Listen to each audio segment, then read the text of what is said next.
Happy Yuletide, Merry Christmas, Happy Holidays. Today's video is all about tips and tricks about Yule and the witchiness of the season. There's actually so many traditions that we do for Christmas time and other holidays around this time of year that have to do with the pagan witchy roots of Yule and of winter solstice. So I want to get into those a little bit in today's video and also give you tips and tricks on how to harness the energy of this time of year and how to make your holiday season just a little extra magical.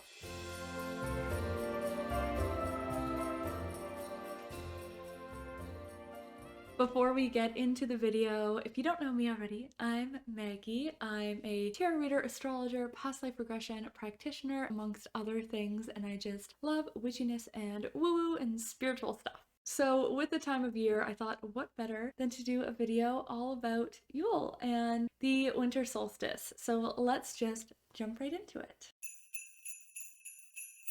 So what is Yule or Yuletide and what is winter solstice? Because I feel like all of these words get thrown around. A lot of the time, Yule, Yuletide, winter solstice, they all mean the same thing. It is the shortest day of the year, the start of the winter season that happens every year around December 21st or December 22nd.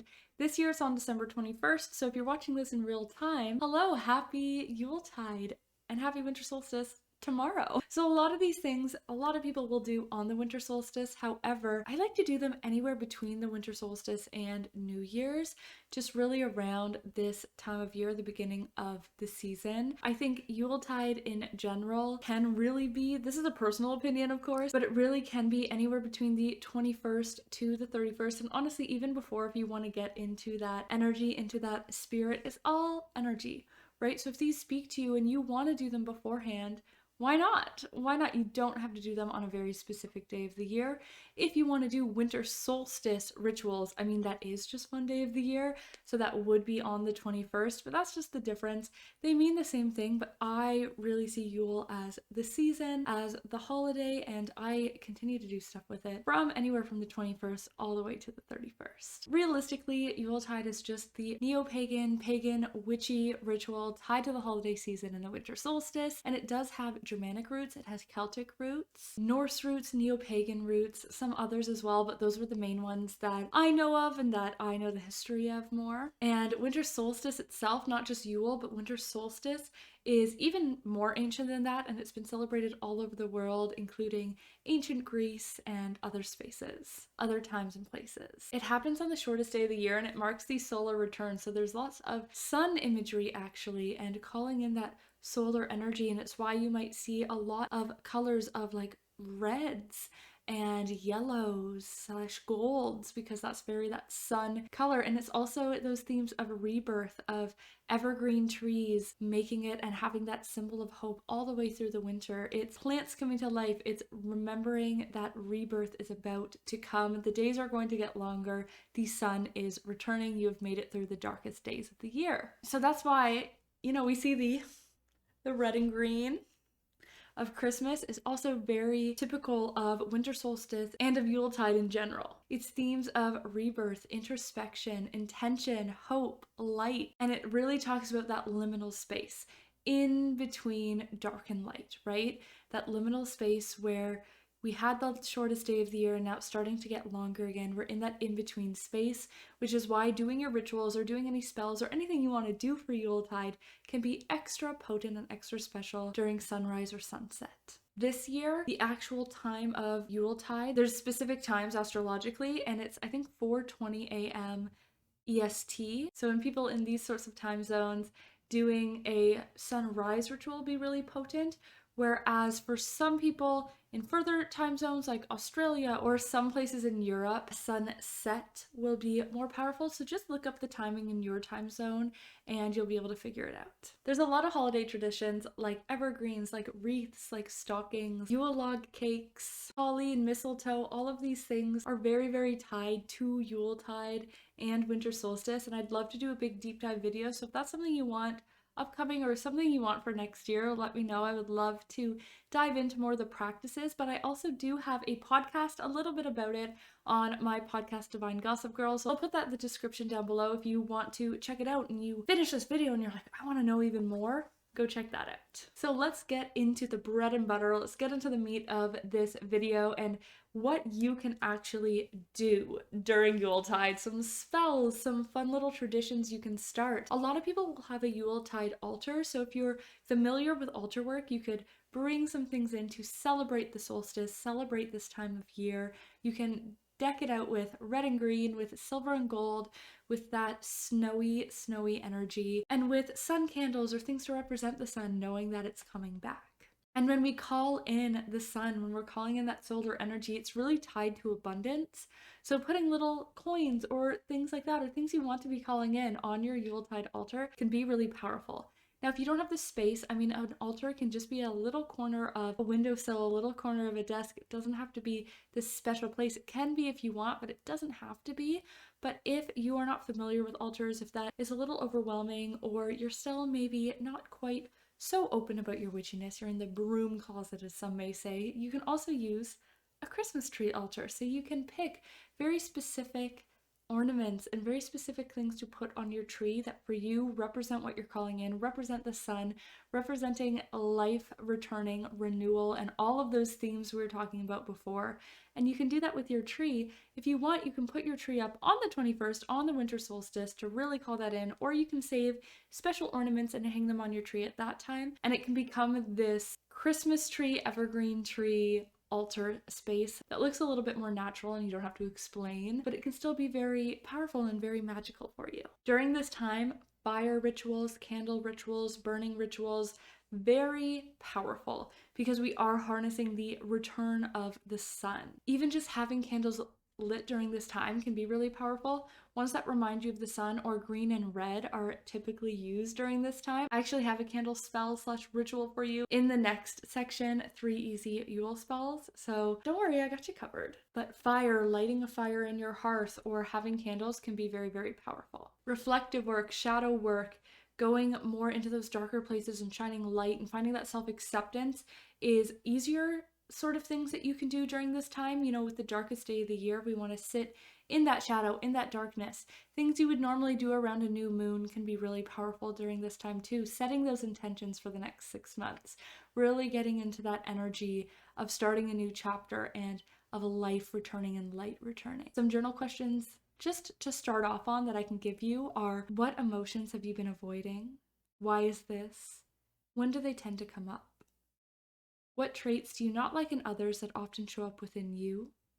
And other things like that. And now let's move on to 3 quick and easy spells that you can do during this time of year. Now you can do these on winter solstice on the 21st, but you can also do them anytime between like near solstice and the 31st. You can also start doing them at the beginning of December if you really want to get into that energy. This is a busy time of year, so make sure you're not tripping over yourself and you have all this frantic bad energy when you're doing spells and energy work, because it's all about intention, it's all about energy. So you want to make sure you're in the right space for it, right? So it doesn't as much, to me, matter about the day as much as the intention and the energy that you put behind it. So the first one, like I told you, is going to be a candle spell. Now this one has varying levels of intention, varying levels of not necessarily difficulty, but maybe effort is the better way to put that. For this candle spell, you really just need a candle, but you can also have a knife to carve into it, or some sort of needle or something to carve into it. You can also use oil and herbs if you would like. So you want to choose a candle that represents the sun, the color, the scent, the shape. I'm just going to use this orange candle here because that's that sun color. Red would be a bit more typical for the season, but this is what I've got. It can also be shaped like the sun, or it can be a very warming scent, maybe a cinnamon scent or something like that that reminds you of that heat, that fire, that warmth. Then you can carve your intention as just a word. If you can, fit a whole sentence, maybe you have a thick candle, but if you can fit your whole intention, go for it. If you want to do a whole sentence, that's fine, but carve your intention word into your candle. What are you calling in this next 6 months? What are you asking the solar return to bring to you? What hope are you setting into this spell with this candle?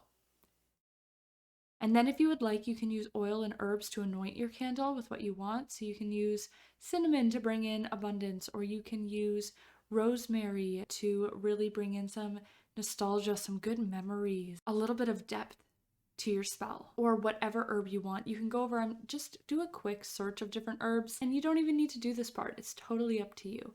You can also use something like an essential oil if you would like, and no herbs at all, or a mixture of the two. Then when you're done, place the candle in your front window if possible, and saying aloud your intentions. So you can look up a spell, for example, you can use this one. As I sit in reflection on winter's longest night, I welcome with my candles the return of the light. Into the new year, rebirthed and renewed, prosperity and love will lead me through. Or you can make up your own. I always find it most powerful to make up your own, but if you're struggling and this is your first time doing it, feel free to take that one from me. And as you see, it talks about the new year, right? So you can do this on the solstice, or you could do this on New Year's Eve if you would like to. Now, as you light your candle, repeat your mantra and light smaller, maybe little tea light candles throughout your home. This just takes that energy of that original candle and brings it throughout your house into different rooms. And it really just spreads that Yuletide spell energy. Leave them on as long as you wish, or as long as, is safe. If you don't want to have candles burning all over your house, don't want to burn your house down. So be careful. You can always spread that energy into the different rooms, then blow out those candles and just have your one in your front window, or you can also put it on your hearth if you would like, and just set that intention that it's burning through. But you do want the one that you carved to burn to the bottom if possible. A lot of people like to light it at sunrise and put it out at sunset, or light it at sunset and have it burning throughout some of the night. But whatever is safest for you and whatever you feel is right for your intentions. And that's all. Pretty simple and easy. You can put herbs and oils on it, but really it's just about carving into your candle and lighting it with intention and spreading that energy around. Now the second one is a Yule log spell. You can use this with just a piece of wood, and you can use it in your hearth, or you can use it as like a mantelpiece or a centerpiece for your table. You just want to get a nice piece of wood. You can probably buy one, but you can also just go out and find one. Typically it's ash wood, but it also can just be whatever you can find in your area, whatever makes sense for you. And then there's a couple of ways to do this. You can put it in your fireplace, in your hearth, and you can burn it. Feel free to anoint it with any oils or herbs that you want. You can carve intentions into it. It's very similar to the candle one. It's just a much bigger representation. You can do this with a group of people, and you can all set intentions on it for the new year. You can say what you want to burn away or what you are calling in with this fire. I would just say pick one. So all of you can put something you want to release, or all of you can put something that you want to call in. Then as it's burning, you can have a toast to your intentions, to what you're letting go, and just enjoy close time connection, laugh and tell stories, and sit around the burning fire, representing the sun returning and representing what you're calling in or releasing for the new year. Once again, this is one that's great to do on winter solstice, but I also think would be great to do as like a New Year's tradition. See what I mean? It all sort of has that energy, so make it work for you. If you don't have a fireplace and you don't want to just burn this whole log, you can also make it as a centerpiece, and you can put candles in it. So you just want to drill some holes or set it up so that you have 1 or 3 candles set on top, or as many as you want really. And then once again, you carve it into the log or into the candles itself, and you burn them down, but on this mantelpiece, on this centerpiece, and you sit around it, and it's the same spell. It's just done with candles on the log instead of the log itself. If you don't have the log, you can always buy or bake a Yule log cake, and you can do the same thing. If you're going to bake one, you can mix your good intentions, mix your affirmations and everything into the cake itself with that kitchen witchy sort of intention. But you can also just buy one and once again place the candles and let them burn down, and then you can eat if you want. Just make sure you don't eat wax that got all over the cake. Maybe it's setting them on candle holders either side or something like that. But it's about setting intentions as a group and rejoicing and celebrating and connecting around that flame. And then finally, we have a bell cleanse. So you want to start this by taking an herb of your choice. Remember to make sure that you're using something that isn't a closed practice, something that is accessible to you, and something that is going to burn and bring the energy that you want. So look into the different uses of your herbs, but you're going to burn this around your house just to cleanse the space, one room at a time. And then you're going to throw those ashes out the front door, and you're going to sweep your house back to front once again, bringing what you sweep out the front door. Make sure when you do this, the windows are open, or at least a window is open, to allow the coming and going of energy. You can then call on any guides you wish to work with, or none. You can just call on the good energy. You can call on the universe itself, whatever you want. Call on the energy, call on the guides, and invite them into the space. Then you want to take a little bell. People often use like jingle bells, but you can also use just like a little bell and ring it around your space. You want to start at the front door and move clockwise around your house. This is going to double cleanse the energy and call in your good intention. So as you ring, you can say a spell, or you can just say what you're calling in, your manifestations, your intentions out loud. Whatever it is, if you don't want to say it out loud, you can say it in your head, but if you're worried about people hearing you, you're going to be walking around the house ringing a bell, so might as well just say it out loud and get that extra energy, that extra intention out there. You can call in an intention, or you can just call in good energy for the new year, whatever works for you, but that's nice and simple how the bell cleanse goes. And those are just 3 simple things that you can use during the Yuletide season. Like I said, a lot of people will say you can only do this on winter solstice itself, which is the 21st, and that's, I really just think isn't true. I would say do it anytime during the season. You can do these any time of year that you want. And I hope you allow yourself to get a little festive, a little witchy in this holiday season. And I thought I'd pull you a little card for the Yule season. So I'm gonna pull 2 cards. I want you to take a deep breath here, get into your intuition, and see what energy you're being called to. So deep breath in and out. And now let's look at the cards. Okay, so we have 2 cards here.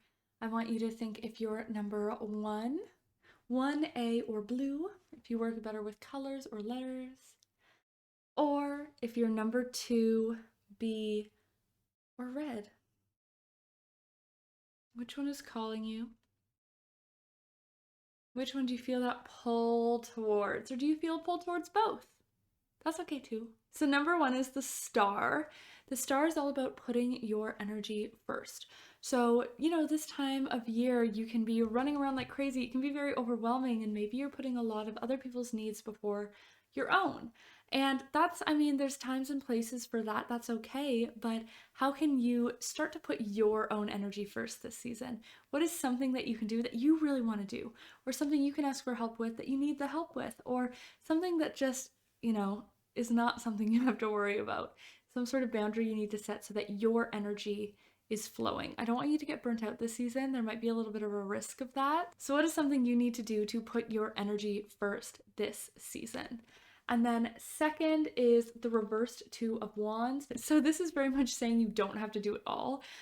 The world does not rest on your shoulders, and to just slow down. This is less of the star energy of like, put your energy first, and more of like, just take things off your plate. And what is one intention you can do that will sort of keep you grounded, that will keep you sane? So if you're listening to this video and you're like, this seems like a lot, oh my gosh, now I have to do this and this and this, take a breath, pick one thing from this video that you want to do. Maybe it's one of the spells.